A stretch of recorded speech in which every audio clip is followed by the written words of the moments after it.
Quem tem razão?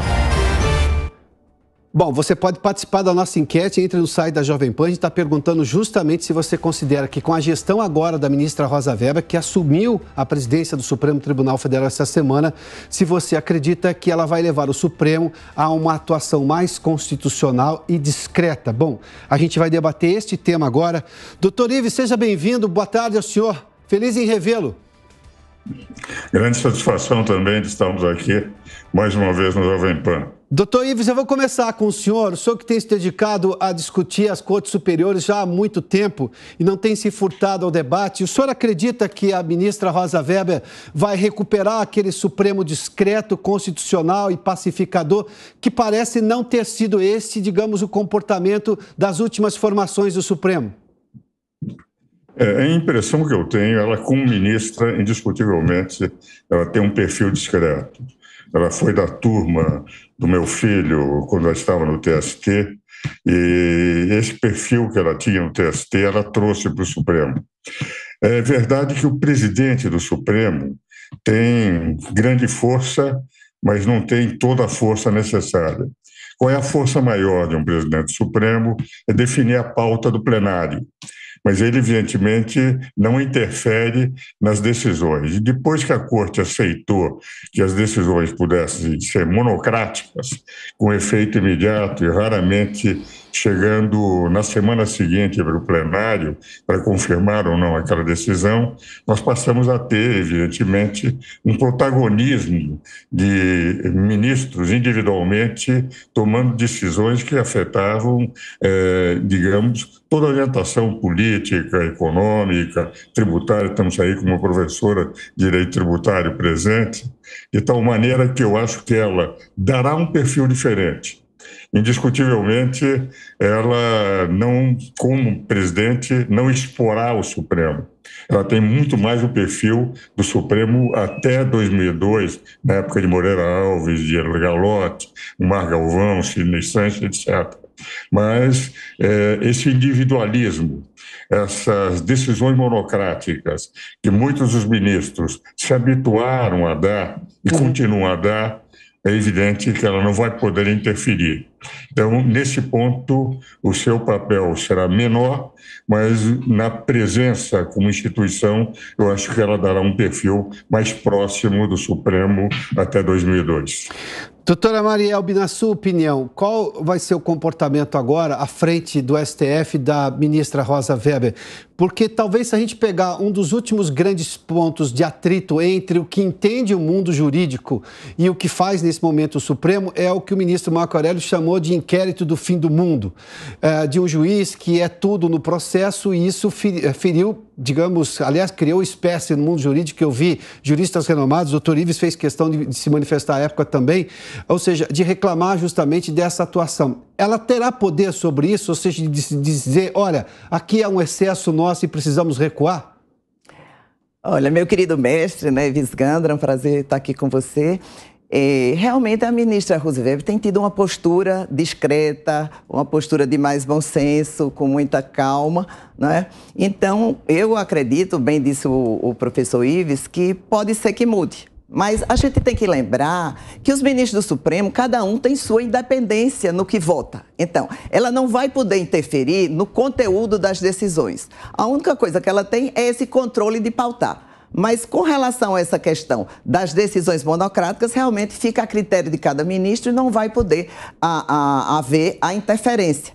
Claro que a gente reconhece que nos últimos tempos está havendo um certo ativismo do Poder Judiciário como um todo, não é?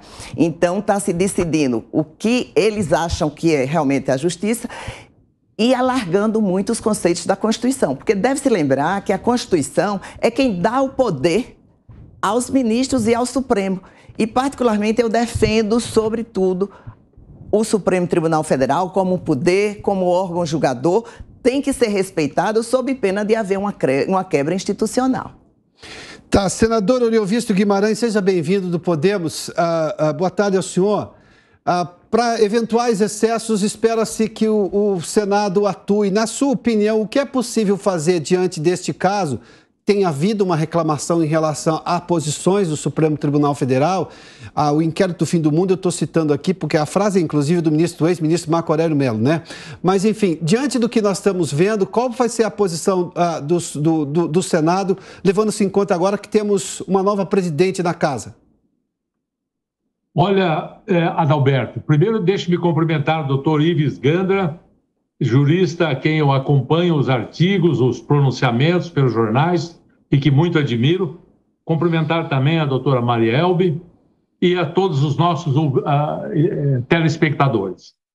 Eu acho que nós estamos discutindo a subjetividade da nova presidente. É uma tristeza para mim, enquanto legislador, enquanto membro do Senado, que nós possamos ficar na dependência da subjetividade da presidência do Supremo Tribunal Federal. É claro que a subjetividade está presente em todas as ações humanas, mas ela deveria ter uma importância muito menor. A objetividade da lei, a clareza das leis, a independência do nome do presidente deveria ser aquilo que nós estivéssemos procurando. Eu apresentei, assim que assumi o Senado, um projeto de emenda à Constituição para limitar e disciplinar as decisões monocráticas. Eu acho que o Supremo deveria falar pelo colegiado. Eu acho que o nosso sistema judiciário como um todo carece de reformas. Reformas que necessariamente terão que ser patrocinadas pelo Poder Legislativo.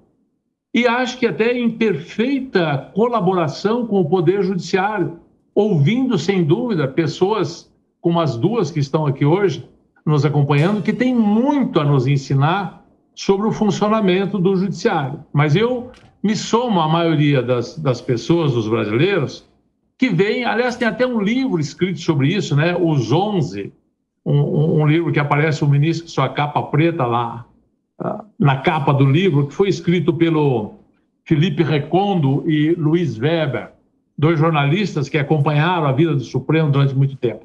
Eu li esse livro há coisa de 1 ano atrás, e é realmente impressionante, são 11 ilhas. E até os advogados sabem disso, eles procuram fazer de tudo para que o processo caia com o ministro que vai dar a liminar, que tem a personalidade, que ele já sabe o gosto. Isso faz parte, é claro, das habilidades de um bom advogado. Mas nós precisamos mudar a regulamentação, nós precisamos mudar a lei, nós precisamos disciplinar as decisões monocráticas. Senão nós vamos continuar tendo espetáculos como esse que eu considero absolutamente grotesco, em que o juiz é o juiz, é o acusador, é a vítima, é tudo ao mesmo tempo, não é?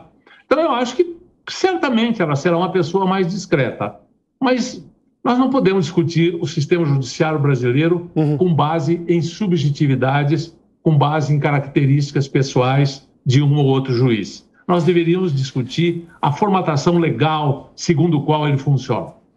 Doutor Ives, então eu vou para uma questão objetiva que eu já fiz aqui a doutora Mary. O senhor considera que, levando-se em conta a questão e a exposição que isso trouxe negativa ao Supremo Tribunal Federal do malfadado inquérito do fim do mundo, o senhor acredita ela teria poder para intervir na forma como aquilo ocorre, ou seja, que está hoje na mão do ministro Alexandre de Moraes? Como presidente, ela pode intervir nisso em preservação ao papel do Supremo ou não? Eu tenho a impressão que se eles não mudarem a forma de agir internamente, isso é difícil, porque esse inquérito de rigor, inclusive a abertura por eles mesmos, a meu ver, fere o artigo 129 da Constituição profundamente. Quando a Constituição diz que a ação penal é competência privativa do Ministério Público, e se o Ministério Público manda arquivar e eles não arquivam, é evidente que um inquérito que não dê ação penal, e ação penal só poderia ser feito pela Constituição, através do Ministério Público, a meu ver, é uma atuação inconstitucional do Supremo. O Supremo se baseia num artigo do regimento interno anterior à Constituição e redigido pelo próprio Supremo e não pelo Legislativo. O que vale dizer, eles dizem que pelo artigo 43 do regimento eles podem, eles mesmos, fazer o processo. A meu ver, não podem, porque se o 129 é claríssimo em dizer que a competência é privativa do Ministério Público e o Ministério Público mandou arquivar, nós estamos vendo uma ação inconstitucional por parte da Suprema Corte. Agora, eu tenho a sensação, e meu caro senador Guimarães, eu estou aqui com a minha queridíssima amiga Marielbe, nós temos tantos trabalhos juntos, não é, Marielbe? Mas o dado, senador Guimarães, que eu acho é que há uma omissão do Poder Legislativo. E vou dizer por quê. O artigo 49, inciso 11, diz que cabe ao Poder Legislativo zelar pela sua competência legislativa. Ora, a competência legislativa de redigir a Constituição, de alterar por emendas constitucionais, é do Legislativo. Ora, quando o Ministério Público mesmo defende que tem que se cumprir o artigo 129, o Supremo se baseia num regimento interno anterior à Constituição, redigido por eles mesmos, zelar pela sua competência normativa é não permitir que o Supremo invada a sua competência. Quer dizer, há uma necessidade de se tomar um decreto legislativo, por exemplo, que não tem regulação dos artigos 59 ou 69, mas está escrito lá como competência exclusiva do Congresso Nacional. O Congresso Nacional poderia dizer, nas invasões de competência, essa instrução que nós temos que aplicar é isto, que, a meu ver, é o direito do Poder Legislativo. Nós temos a independência e a harmonia de poderes, que foi a grande conquista da Constituinte de 88. Nós antes tínhamos um poder dominando os outros, que era o Poder Executivo. Lutaram para ter, com competências exaustivamente definidas do artigo 44 a 135 para cada poder. Então, eu tenho a sensação que, se nós mudarmos essa maneira de ser do Supremo Tribunal Federal, que tem grandes juristas, mas eles estão flexibilizando demasiadamente a sua interpretação da Constituição, nós vamos continuar com decisões monocráticas, com invasões de competência do Legislativo, com invasões de competência do Executivo, com esse ativismo judicial que traz um desconforto não só para todo o povo, mas principalmente para nós, que advogamos, membros do Ministério Público, que nos sentimos desconfortáveis à falta de uma segurança jurídica decorrente das forças da Constituição. Doutora Marielbe, eu já volto à senhora, mas como o doutor Ives citou justamente a necessidade de uma resposta do Legislativo, eu vou primeiramente ao senador Oriovisto Guimarães. Senador, diante do que disse aí o doutor Ives, eu só preciso acrescentar, me permita, doutor Ives, que a ministra Rosa Weber, antes de assumir a presidência do Supremo, ela rejeitou um arquivamento pedido pela Procuradoria-Geral da República e mandou a Polícia Federal manter 3 investigações acerca da CPI da Covid. Se não me engano, foi exatamente esse o fato. Ou seja, isso que o doutor Ives denunciou em relação ao devido processo legal, ou seja, as prerrogativas de cada um dos entes da Justiça brasileira, e no caso do Ministério Público que pediu, olha, o arquivamento, se ele pede o arquivamento, tem que ser arquivado, a gente viu a própria ministra Rosa Weber ir contra, ou ir no mesmo sentido de outros colegas do Supremo.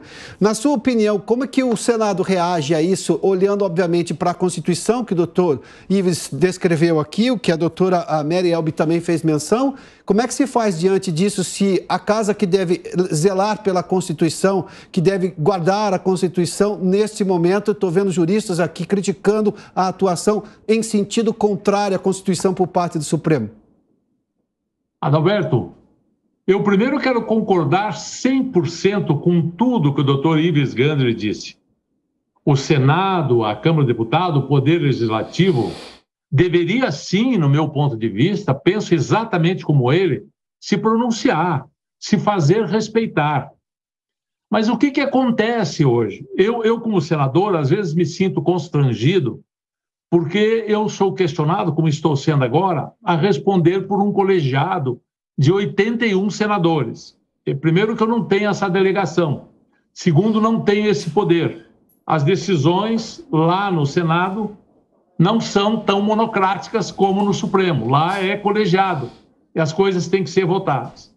Todas as iniciativas que eu tive até hoje para colocar o Supremo no seu devido lugar, me permitam usar uma expressão mais simples, foram liminarmente rejeitadas, boicotadas. Eu tenho PECs, eu tenho projetos, por exemplo, prisão em segunda instância, regulamentação dessas decisões monocráticas, pedidos de impeachment de alguns ministros que tinham fundamento, sim, e que precisavam ser analisados, sim, são todos engavetados.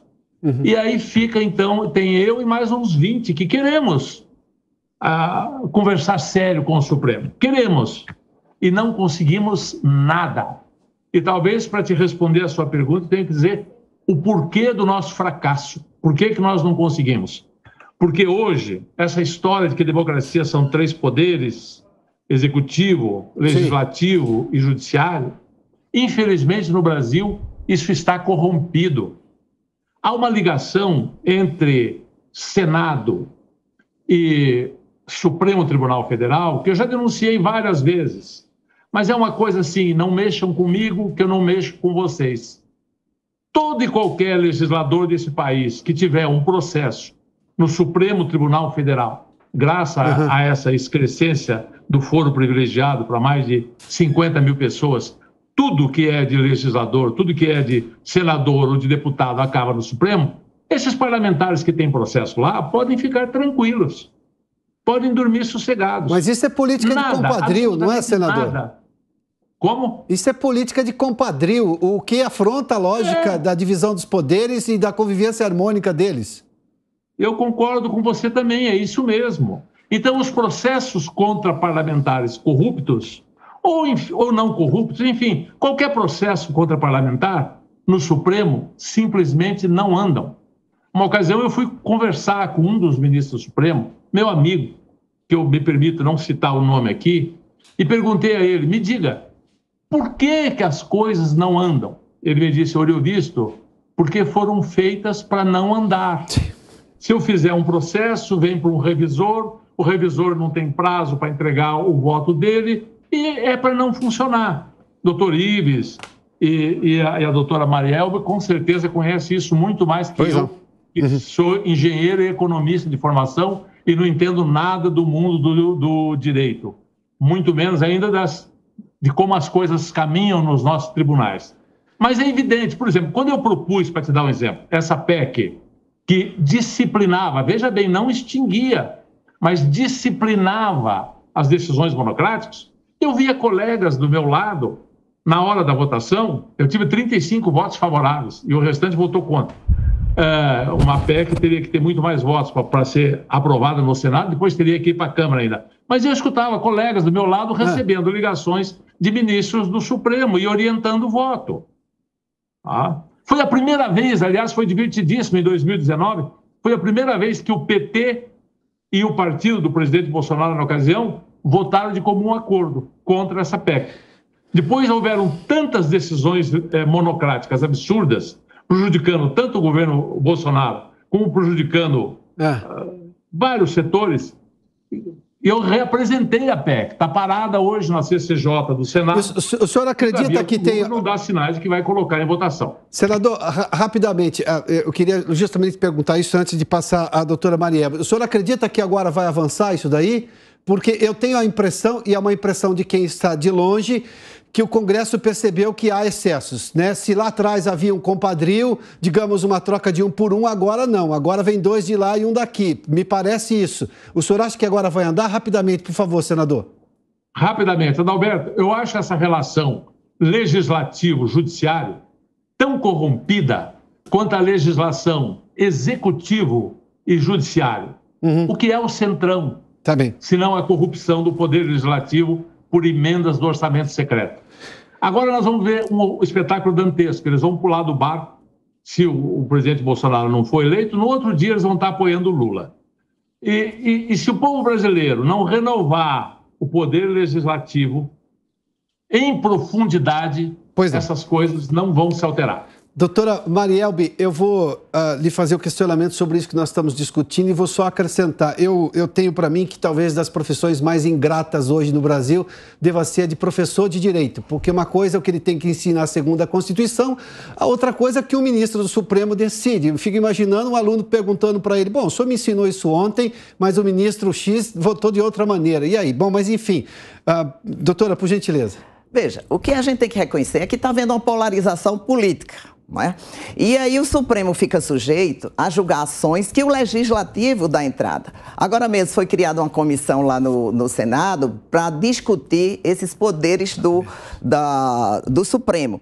Veja, senador Data Máxima Venha, eu sou contra que exista uma lei, uma emenda constitucional para limitar os poderes do Supremo. Quando foi feita a Constituição de 88, os legisladores dessa Constituição optaram por um modelo. Salvo se houver um plebiscito que seja renovado o Supremo para mudar a Constituição como um todo, teria que permanecer. Então, na realidade, os ministros do Supremo, eles obedecem o que está na Constituição e alargam. Mas o que devia haver, ao invés de discutir os limites do Supremo, era exatamente juntar Judiciário, Executivo e Legislativo para discutir o Brasil. Quais os interesses do Brasil e não simplesmente os interesses políticos partidários de cada um. Tanto é que o senhor mesmo falou que, havendo troca de partido, que ninguém sabe se vai haver ou não, vai mudar o sentido das decisões. Então, a gente tem que não limitar os poderes do Supremo, mas discutir em termos de coletividade, de cidadania, o Brasil, que está faltando também ao Legislativo. Por quê? Porque um partido faz uma coisa, o outro não gosta, imediatamente ele entra com ação. O Judiciário é chamado a agir. E está lá na Constituição que ele é chamado a atuar em determinados casos. Então, limitar se eles vão dar mais ou menos decisão monocrática é atentar contra o amplo direito de defesa. Vamos analisar, só um minutinho, vamos analisar os casos em que esse ativismo foi favorável. Por exemplo, no caso de cotas. Para permitir que hajam cotas, particularmente eu era até contra, mas quando você vê a realidade, tem que haver cotas sim para permitir que determinadas pessoas entrem nas universidades, etc. Então, veja, o que é que nós temos hoje no Brasil? Quando eu gosto da decisão, o Supremo está ok. Quando eu não gosto é dele, que é um ativismo. Então, a gente tem que discutir o Brasil, tem que discutir legislativo, sentar e fazer um acordo equilibrado para que possa haver governabilidade. Eu tenho, rapidamente, 2 minutos só de debate. Eu queria só uma última menção dos senhores agora e da senhora, doutora. Doutor Ives, por gentileza, 30 segundos para uma consideração final, por gentileza. Minha consideração final é a seguinte: se o Supremo voltasse a ser o que era em 2002, cada vez que os debates dentro do Legislativo não continuassem sendo debates e só seria o Supremo manifestar-se quando a lei fosse constitucional ou inconstitucional, não haveria tanta ida de aqueles que perdem votação dentro do Legislativo para o Executivo. Bastaria o Supremo voltar a ser o que era, guardião da Constituição, e não legislador complementar, legislador ordinário complementar e constituinte derivado, porque, de rigor, muitas vezes eles fazem normas constitucionais. O meu sonho é que o Supremo, que tem bons ministros, volte a ser o que era até 2002. Doutora Marielbe, suas considerações finais, por gentileza. Como eu já disse, eu voto a favor do Brasil. Eu acho que tem que haver uma consonância de ideias a favor do Brasil, nem limitar o Judiciário e o Legislativo e o Judiciário e Executivo chegarem a um acordo.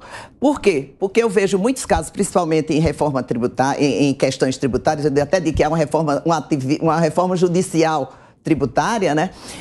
Tivemos decisões favoráveis aos contribuintes. Então, a gente precisa se afastar, né, um pouco da ideia de advogado, disso, aquilo, outro, voltar todo mundo a ser jurista, professor e discutir ideias que sejam boas para o Brasil, para o povo brasileiro e não de acordo com o que cada um pensa.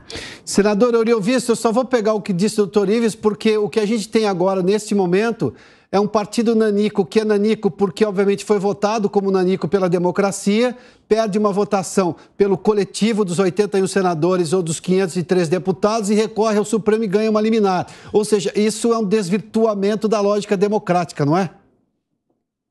Olha, eu concordo com tudo o que disse o nosso jurista Ives Gandra.